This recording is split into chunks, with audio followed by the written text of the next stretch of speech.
Confirmed as the first Native person to ever serve in a president's cabinet, the Secretary of the Interior, a department that has for so long been a department that has hurt our people, right, can now be a department led by a Native woman that can work for our people instead, right? We know that there's power when our work comes together. There's power in our voice when we join together as one. So I'm so excited to be able to introduce our next panel. We have some really amazing powerhouse folks for you to be able to listen to today. Judith LeBlanc, the director of NOA, and the folks from Indian Collective are here with us, as well as Crystal Eckhox. I'm so excited to be able to welcome Michael Johnson, the moderator for today's panel, for you to be able to listen to. So please, Michael.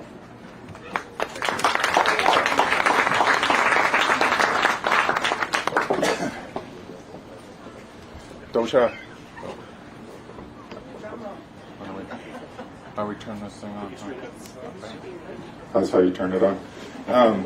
Dosha, thank you guys for being here today. My name is Michael Johnson. I'm a citizen of the 3 affiliated tribes of North Dakota, and I have the honor of being the Director of Advancement with the NDN Collective.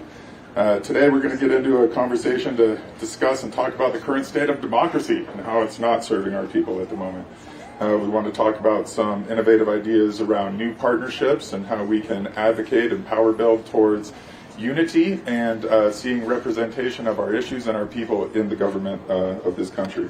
So let's go ahead and get started here. I want to welcome up my panelists, Nick Tilsen, President and CEO of the NDN Collective, citizen of the Oglala Nation, Holly Macarro, citizen of Red Lake, Crystal Eckhox, citizen of Pawnee, Executive Director of IllumiNative, and Judith LeBlanc, Native Organizers Alliance, and citizen of the Great Caddo Nation. Thanks, guys.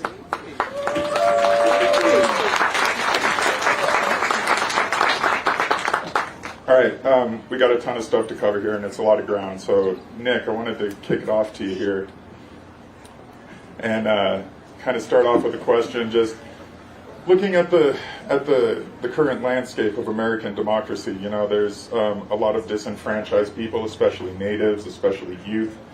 When we're looking at some of the problems that have been caused by the current Supreme Court or the lack of action by the current Biden administration and Congress, can you just talk a little bit about this context and what you're seeing out there in the political landscape at the moment? Sure. Before I get started, just wanted to say it's good to see all these smiling Indian faces out here, and give it up for all the artists here.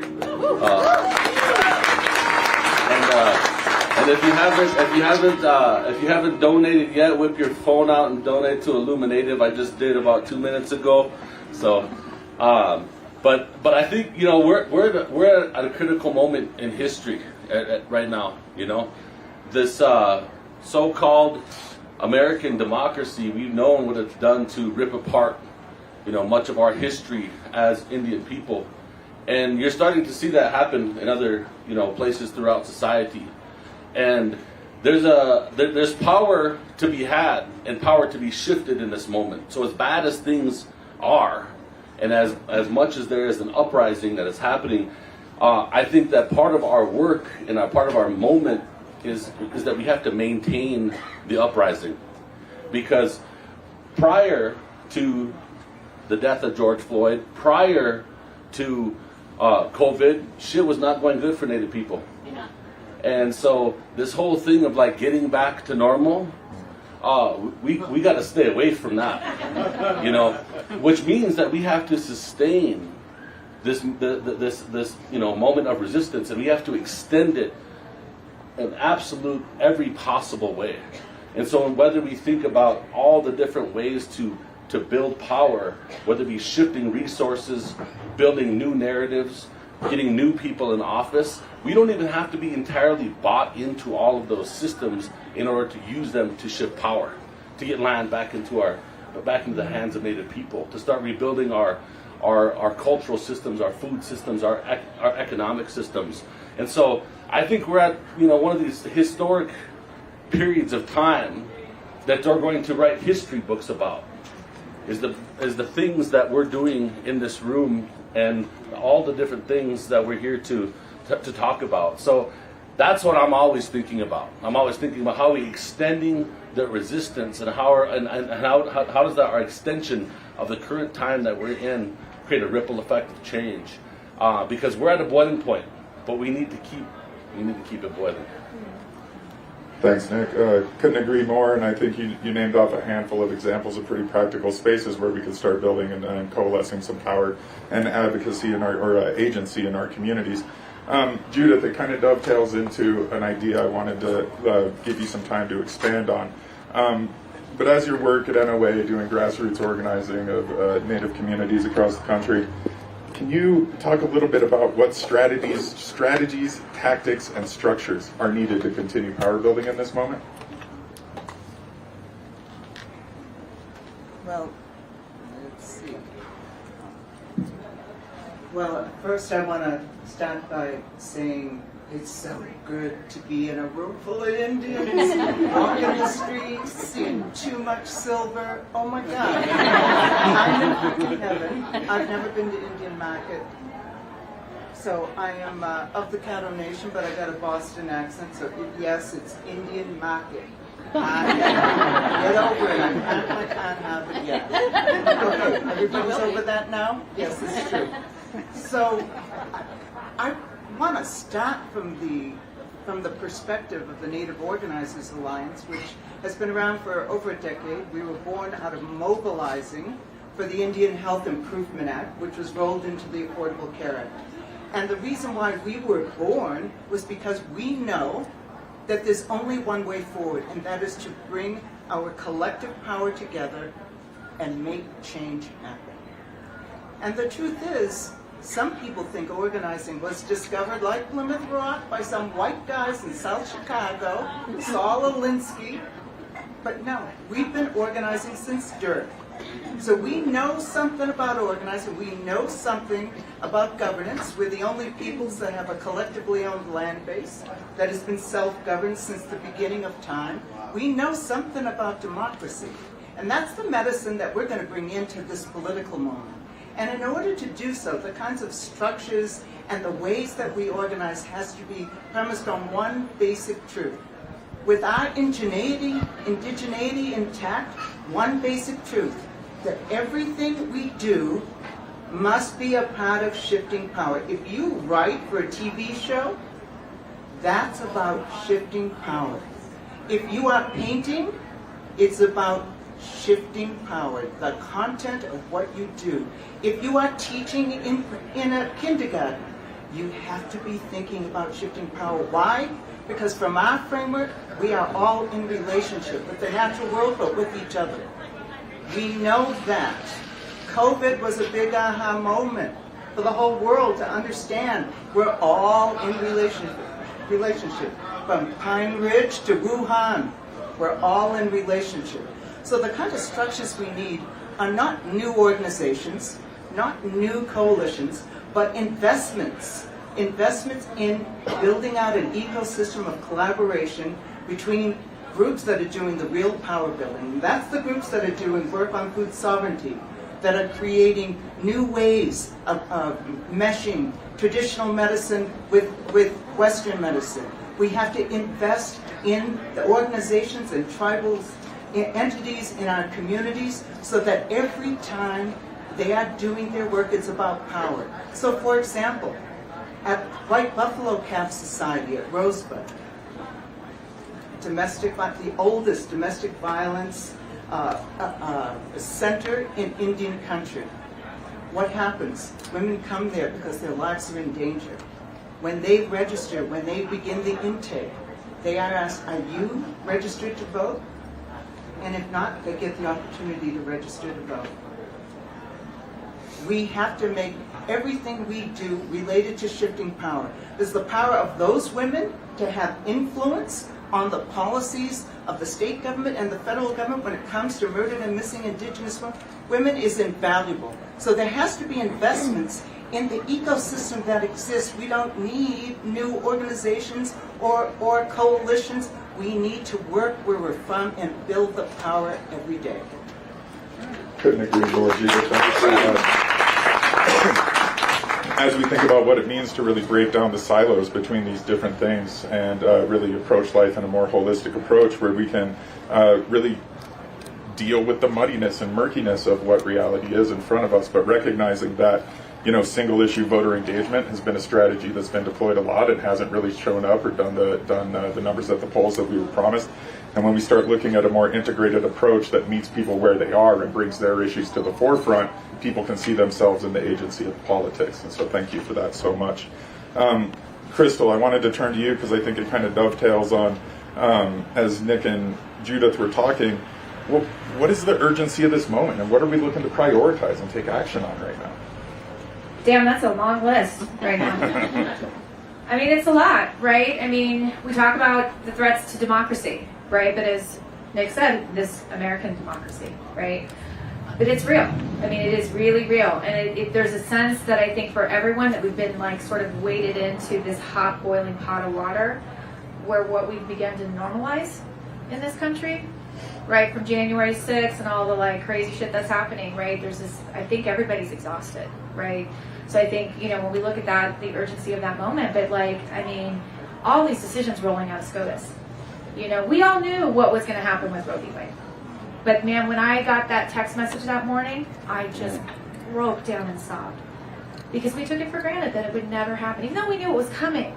But to see it and to really understand and to read that opinion and to see what Clarence Thomas said, that if he's got his way, they're coming for, you know, gay marriage, they're coming for our contraception, they're coming for it all, right? But the analysis, right? And then when we saw the Huerta Castro decision come down, right?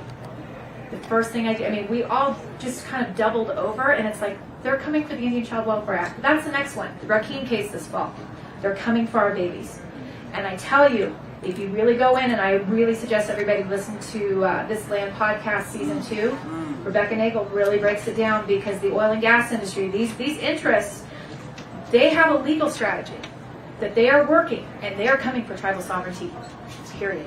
They are coming for our lands, they're coming for it all.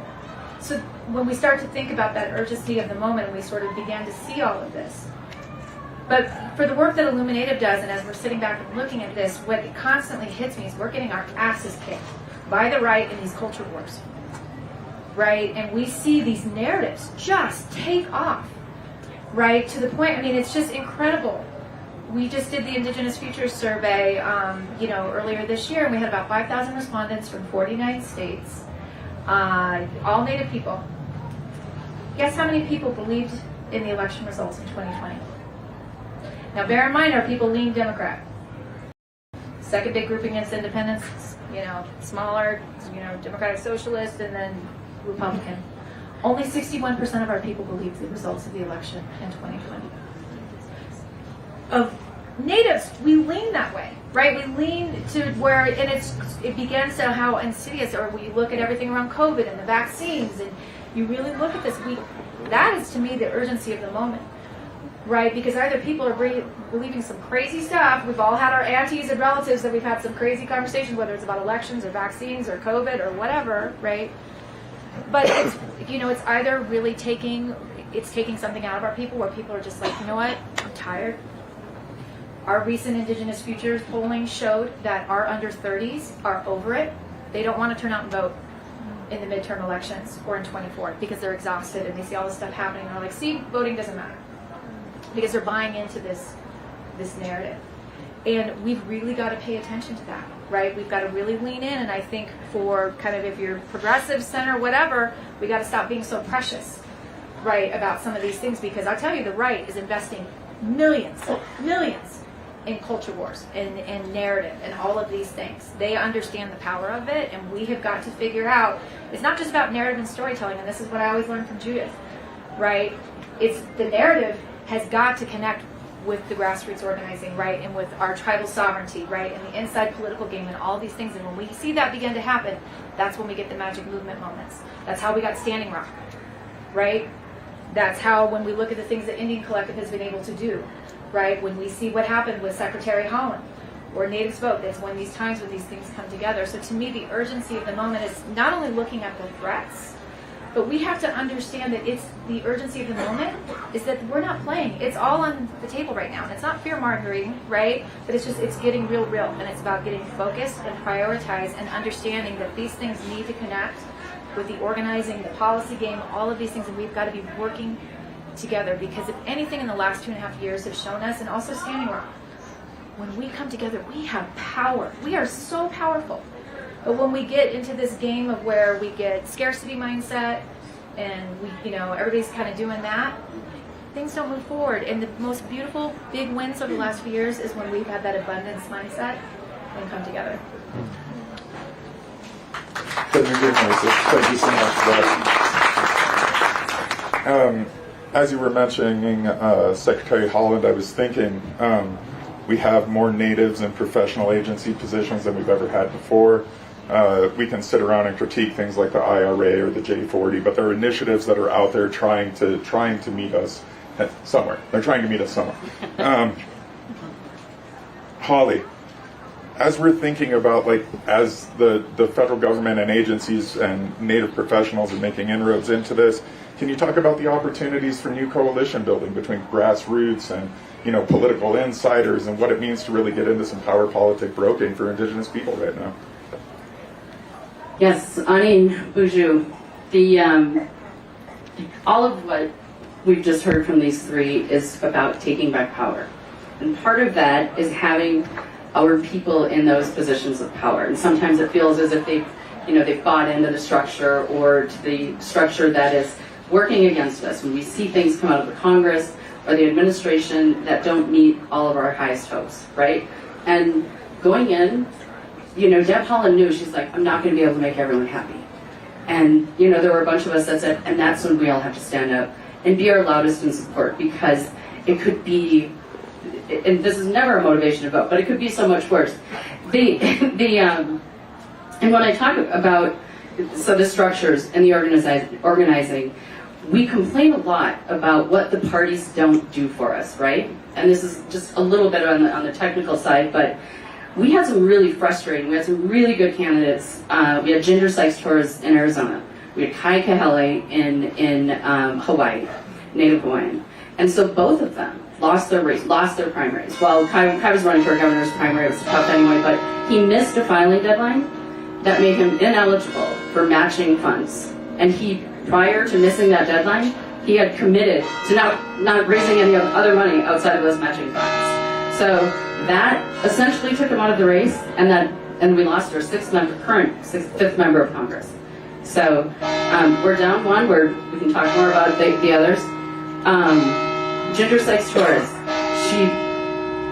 I think she was both a victim of intra-party Democratic state politics, just usual shenanigans. We haven't played that game. We haven't been the ones. We haven't been running for city council. People still say, well, it's not your turn. You haven't paid your dues. Well, just burn the house down, run for Congress. Ginger was a great candidate. And it is remarkable that the state of Arizona has still not sent a Native American to Congress. And so, but when, she was advised to hire the brother of the guy who was running against her to do her signature collecting. So usually the return on those signatures are about 70%. Her return was in the 30s. That's not, those things aren't mistakes, right? But we have to be smarter than that. We are electing people to Congress. And we have to train our people. We have to show up. But it's always, and I've been doing this for a long time, and we always complain, well, the Democrats don't do this. They only show up every 4 years. We have the same conversations every 4 years. Or the Republicans, they rarely show up. We have to do it ourselves. We should be building these structures for organizing. And I think it's going to take some tribal leadership.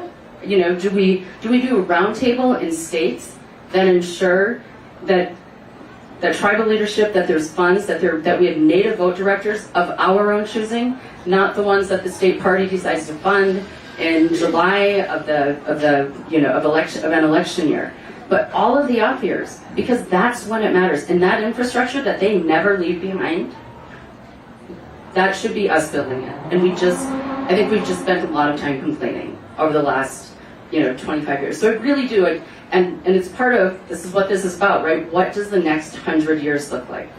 And I think that it's us driving our politics, not always state parties.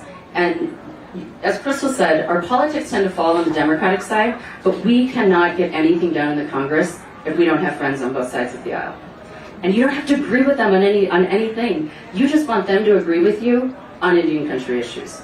You want them to fight the fight either because of tribal sovereignty, or they believe in smaller government, or they believe in local government. Whatever that common ground is, they can be right-wing nuts, but find that common ground. If your member is of the other party, but find the common ground, because in this 50-50 Senate, and it's possible the Democrats could hold the Senate, but no one really controls the Senate unless you have 60 votes.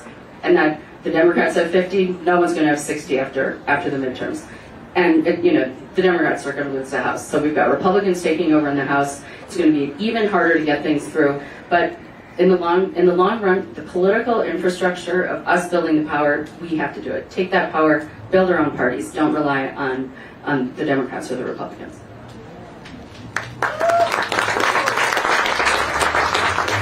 Thank you, Holly. A lot of the work that we do at NDN is to build intergenerational infrastructure. We know that these problems took hundreds of years to root in the way that they do to affect our communities today. And we know it's going to take generations to unwind them. Nick, as we think in the short term, what's the call to action, and how do we use the vote as a strategy towards power building over the next 2 to 4 years? Well, I think if we're gonna use the vote, or we are using the vote, okay? But we have to be clear.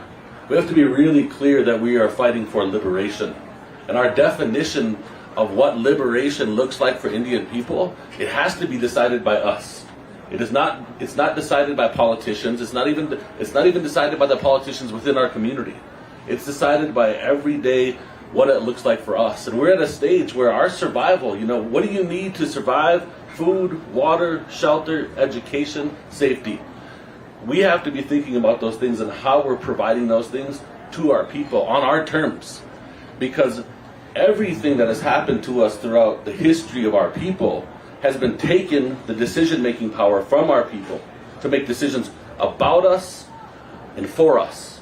And so every step of the way, we have to reclaim that process. And so when I think about that and like the work that we do at Indian Collective, it's about shifting who makes those decisions over us. It's honestly, we never set out to want to be grant makers. Honestly, we wanted to fuck up the system that has underinvested into our people. And so we've been moving resources and money out of white-led institutions and saying, we want your money and your decision-making power so that we can pay that forward and invest into Indigenous self-determination. So it's got to come from that place. I think that voting strategies that aren't connected to liberation strategies, we're going to end up in dead ends. So, to come back to the question, how we end up engaging in voting strategies is one tactic. We don't have to be totally bought into every aspect of this democracy. But if I'm sitting there on the front lines and I have the ability to have some kind of influence who's going to be sitting across that table from me 6 months from now, damn right I'm going to vote. Damn right I'm going to have the ability to influence that. And so these are the things that we kind of have to be doing. I think we also have to maintain this moment. I mean, I think that I keep coming back to that. Just a few weeks ago, we had Impact Days, Indian Collective Impact Days in D.C. And 2 years ago, I was arrested at Mount Rushmore with a bunch of other revolutionaries standing up against the President of the United States, letting him know whose fucking land he was coming to. And 2 years later, walk into the Department of Interior, and we're not the White House. They would have let us in there. So we're too rezzed out, I guess, for the White House. said, not this time around. But it was pretty surreal walking into DOI and meeting with the director of the National Park Service, Chuck Sams, who's an Indian person who's been fighting for fucking land back for the past 30 years. But of course, me as an organizer, I'm still facing time. I'm going into that meeting with a chip on my shoulder. I got some shit to say to the director of the National Park Service. And when we got in there, what did we spend the entire time talking about? Land back. And all the ways that how he is creating strategies within the federal government to return land back to Indian people. And that narrative, land back, it came from the front line. It did not come from a policy shop. It didn't come through those things. It came from the front line, from those of us who've been, putting our lives on the line, our freedoms on the line, against these corporations.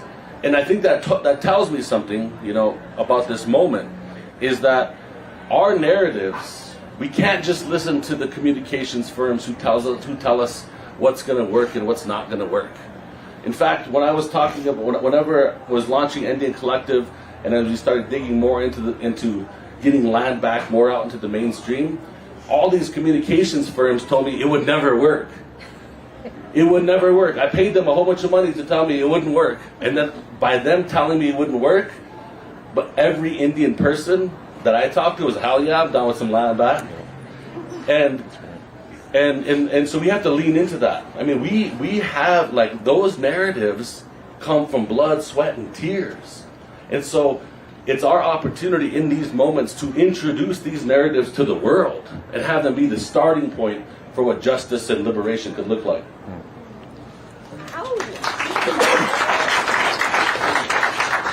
Thanks, Nick. And you touched on a couple really important topics that I think are really meaningful to a lot of Indigenous people: land back, climate justice, racial equity. Crystal and Judith, I'm interested in circling back and hearing a little bit more about the Indigenous Futures Survey. So, Nick just brought up a couple topics that are really, bold rally cry issues in Indian country. What else are you guys seeing? And if anything, what is it that we need to be building for the youth to see themselves in the work we're doing now? I hand this one to Judith because I have to say, well, I want to, the Indigenous Future Survey, I mean, it's quite an accomplishment, right? Because we're always told that we don't have a voice. There's not enough of us. And polling firms will tell you that they never include Native people in any sort of polling in this country because it's just impossible to do.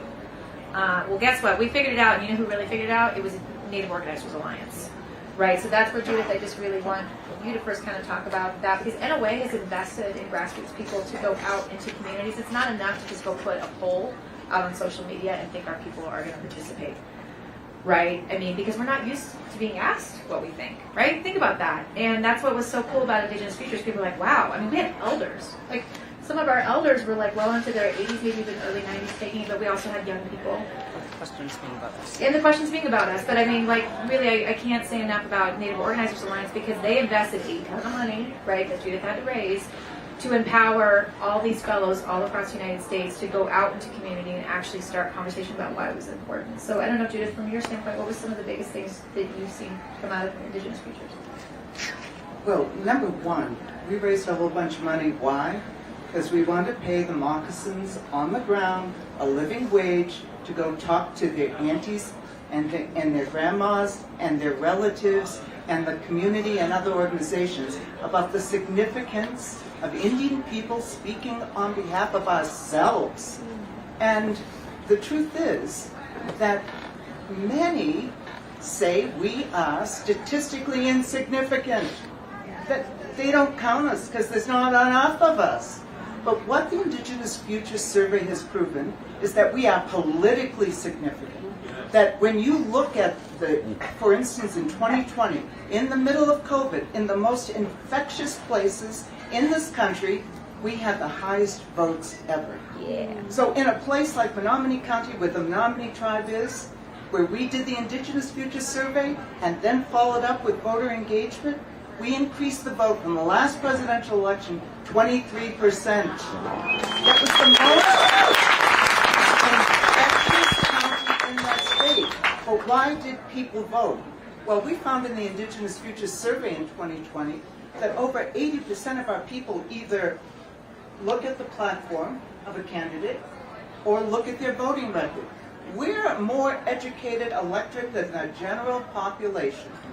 Think about it. Why? Because it matters what the federal government does. It matters to our everyday life and well-being.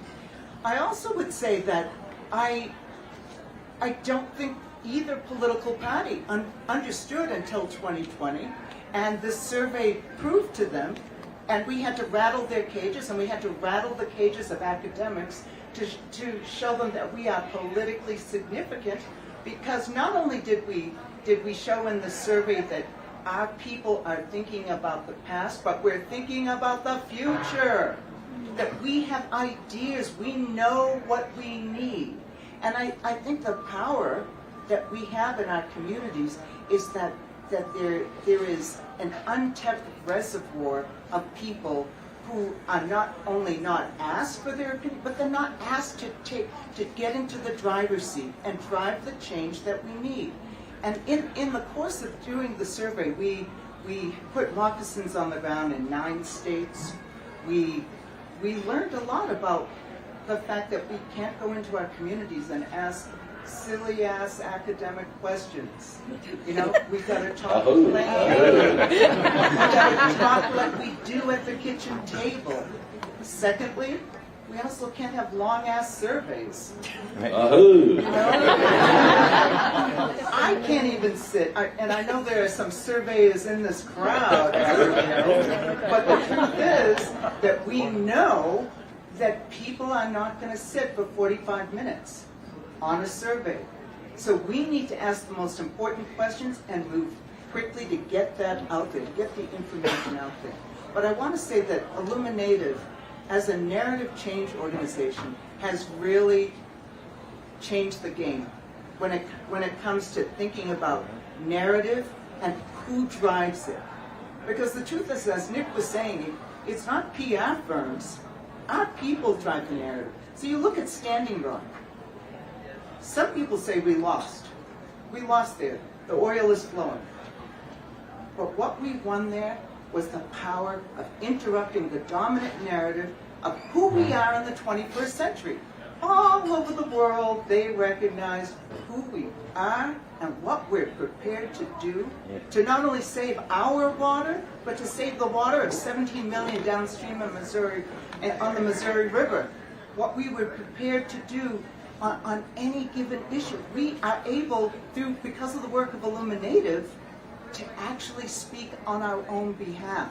And I just can't thank Crystal enough, and pay enough respect to Crystal for inviting Native organizers to engage our grassroots and our tribal leaders and our Native community leaders in urban areas in being a part of that narrative change, of getting those questions out there, getting the answers back, and then putting it into formats that people can use in their everyday life, which is where we're building our power. Well, I want to jump in. I'll take a compliment anyway, but certainly don't do it alone. I mean, I just want to give a shout out to the IllumiNative staff, wherever they are. They're all busy. Every time I look up, I don't see any of them because they're running around doing stuff, taking care of everybody. But I mean, I think the important thing, and I just want to build on that, because when we think about the narrative that came out of Standing Rock, right, which is actually when we started Reclaiming Native Truth, they went parallel. We started, they started at the exact same time. But really, it's us understanding that it's never one organization. It's not one person. It's not one tribe over here. It's really when we are working together, and that is like such the power and beauty of it. And when we think about the big narrative shifts that we're pushing, right? Because to what Judith just said, we interrupted and disrupted the narrative, which is we didn't exist anymore. We were literally doing polling during Standing Rock, and people were like, I didn't know Indians existed anymore until I turned on Facebook Live, and oh my gosh, there's a thing called Standing Rock. I mean, we were literally like real time. People really weren't sure if we existed anymore. But it's really that collective power when we come together, right? When we do these things together. And I think that's the biggest call to action right now, is we have got to get out of this scarcity mindset or thinking that somebody else is going to go do the work, right? Or it's going to be one Indian collective is just going to solve it all for us and get all the land back. Right? Right? Or we're going to change the narrative, or you're going to like train everybody, or you're going to win all the... It doesn't work that way. And I think that's part of the shift. Everything that we think about doing around shifting power is we also have to think about how are we doing that together.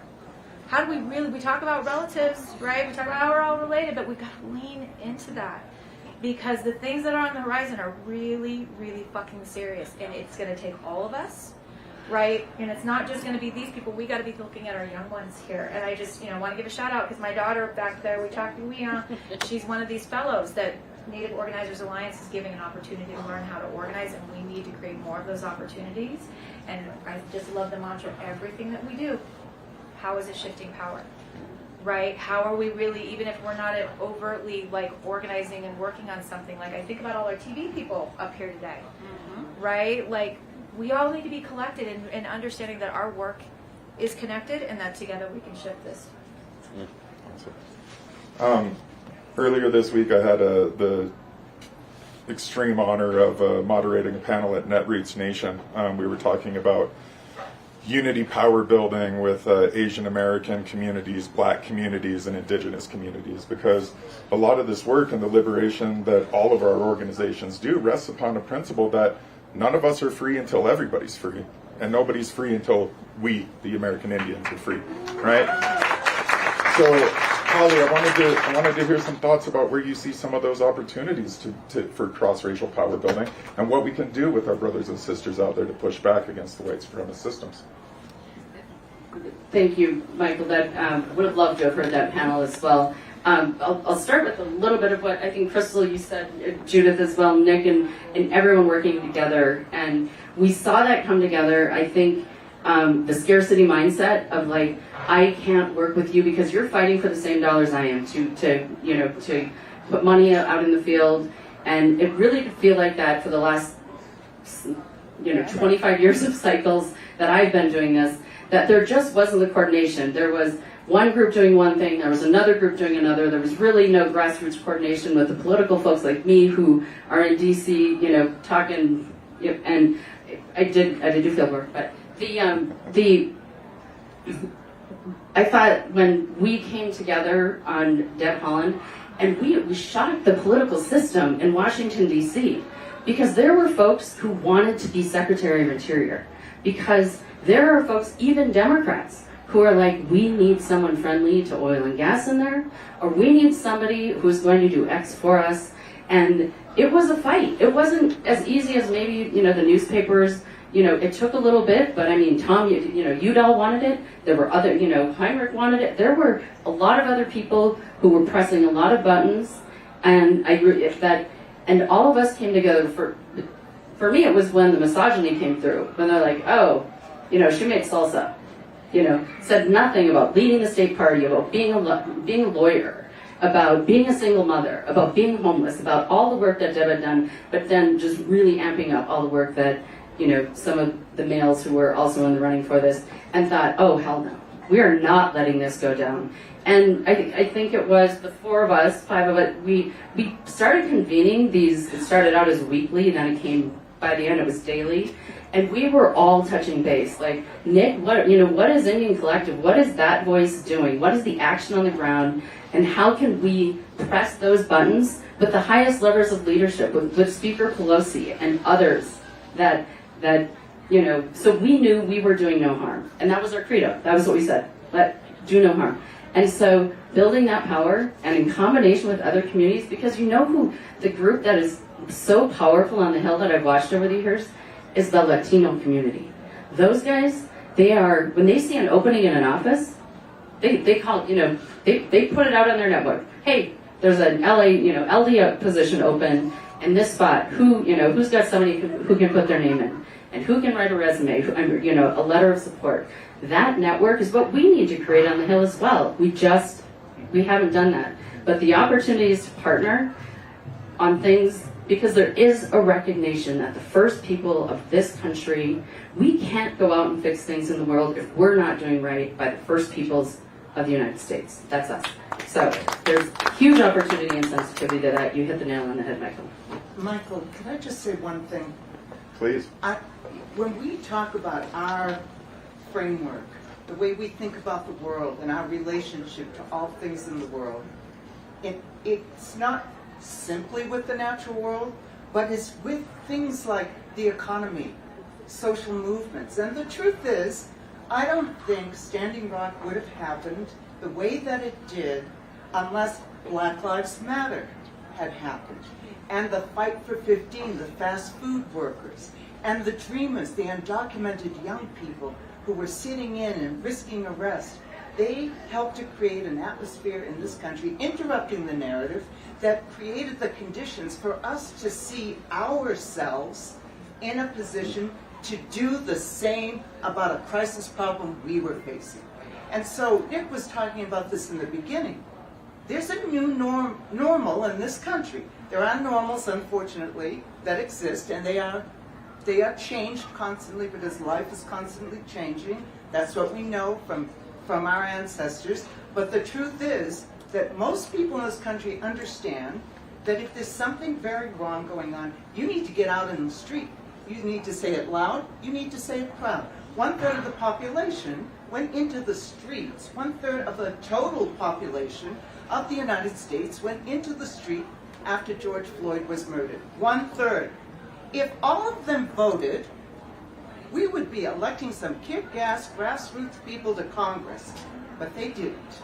But the truth is that that new normal that's grown over this last 7 to 10 years is that you go out into the streets. So we are at a point where, as Nick was saying, where we understand that when we go into the streets, we're showing power.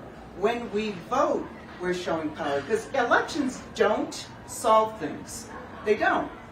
What happens in between? How are we showing our power? And the power that we reflect on Election Day and the power they show when they vote, it's just a snapshot.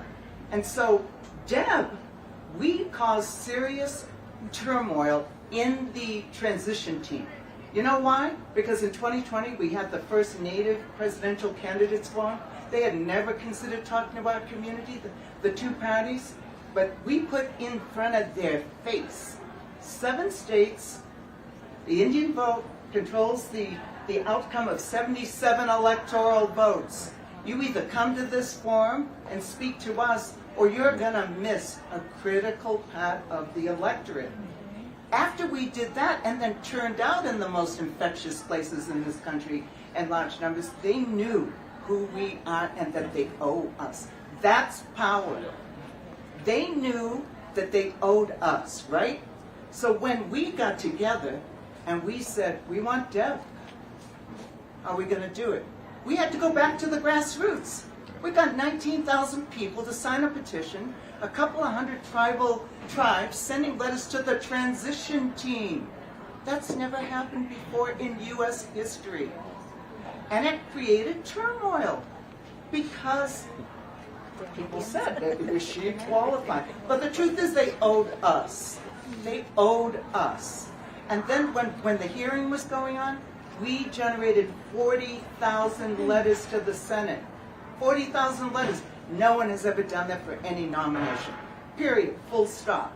So our power has to be manifested over and over again in different ways.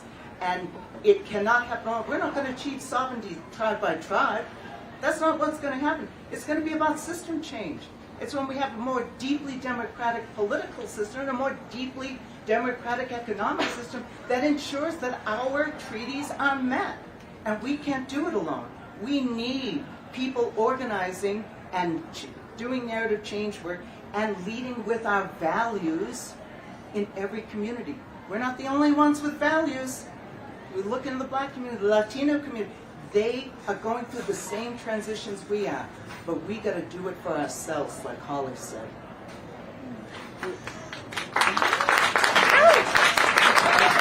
Really quick comment to that on the disruption that we caused is Deb Holland's chief of staff at the time, Jen Vanderhyde, she said, and she talks about it now, she said, you know, she's been doing this for a long time, so chief of staff for, 3 different members and been on the Hill, the whole network, and they called her up and they're like, what are you guys doing? What are you doing out there?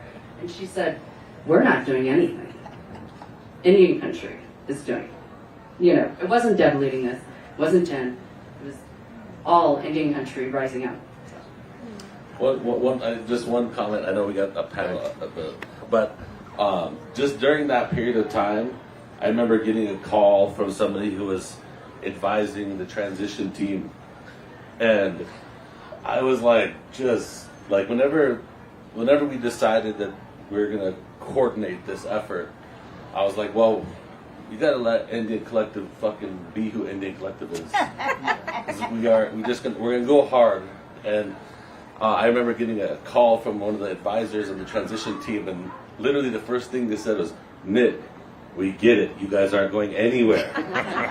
They were hearing from all over in Indian country. It turned into a cultural movement. It was not just these organizations.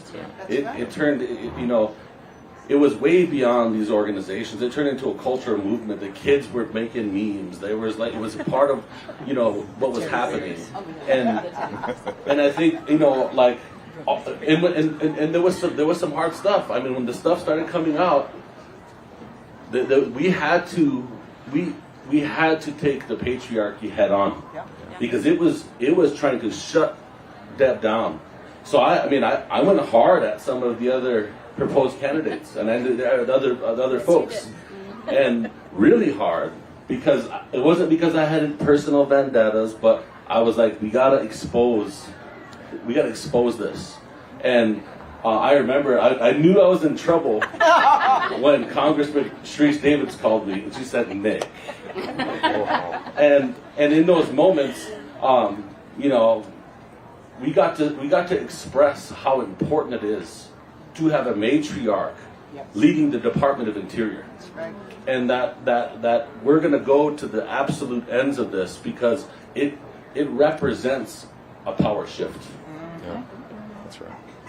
Her being in there, we understand that DOI is part of a facet of white supremacy that has been used to attack our people. But having somebody in there whose purpose, lived experience it is to shift that, somebody we can relate to, and that's where the dismantling begins to happen.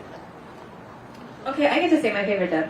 Don't moderate your friends. That's what they Right? say. Yeah. Go ahead, Crystal. Okay, but really quick, what was so amazing about all this, because there was probably, all of our organizations working with Holly, and then there were others like, Advance Native Political Leadership and Protect the Sacred, like there were others that really kind of threw down. But what was so beautiful, Judith had this ingenious idea that we were going to start doing these Zoom watch parties for the confirmation hearings. And I was like, nobody's going to come. Oh my God, it was so cool. You had youth, you had grandmas. We had one grandma that dropped an F-bomb. It was hilarious. And we were like, whoa. But it was like so neat, because actually we've never felt like we were invited in those spaces. I mean, how many of us have actually followed confirmation hearings and, for political point, that's not something we've always done. But it's like we shifted the culture. I got to call that confirmation hearing like a football game. And it was so cool. If any of you saw it, we had 130,000 people tune in for the final vote for Deb. And this was our play-by-play, our Bob Costa, whatever his name is. It was amazing. She was so good. And Lindsey Graham is an eye. Shocking. But it was like, 130,000 people tuned in, and like people were crying, and it was just this amazing moment. And then we got Deb to come on, right, and to be able to be there with her family and with Sharice, and they were crying all over each other. And we got to find out that her traditional celebration dinner that night was going to be spaghetti, and and it made the national news. And they actually used our Zoom watch party to do all this national reporting. But I think that's the magic movement moment, is to understand we belong in every place. Right, and all of us, and I think that was the big thing, is that this kind of work isn't just about lobbyists and political insiders. I can't say enough about Holly, right? She cleared space for all of us to start to really connect, and I think that's kind of the lesson learned, is that we got to get out of our silos. We got to just see each other and just think about what's possible. That was a quick hour. You guys are awesome people. Thank you so much. I thought you were my comment. I want to give you want to go? Give everyone a closing. Okay, I'll throw it down.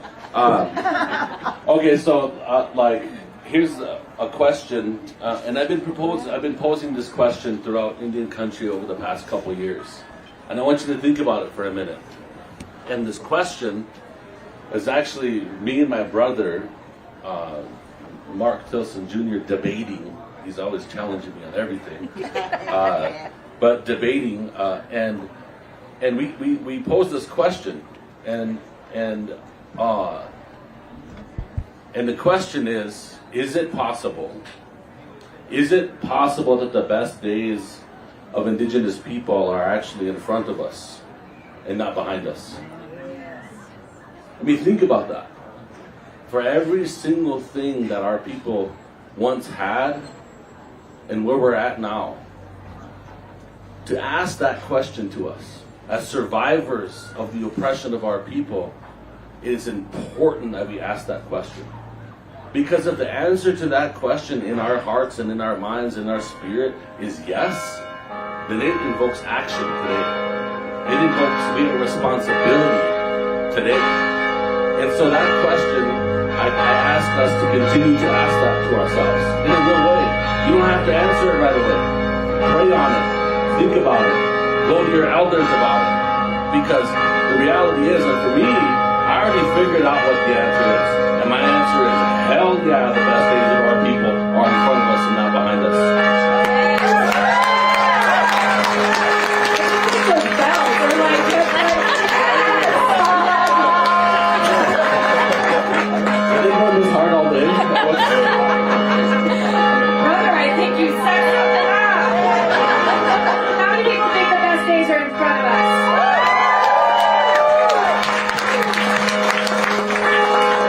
All right, well, thank you guys. That was wonderful. And you can check us out at IllumiNative.org, NOA.org, and IndianCollective.org. Thank you guys. And Spirit Box is open. Oh, yeah. Thank you.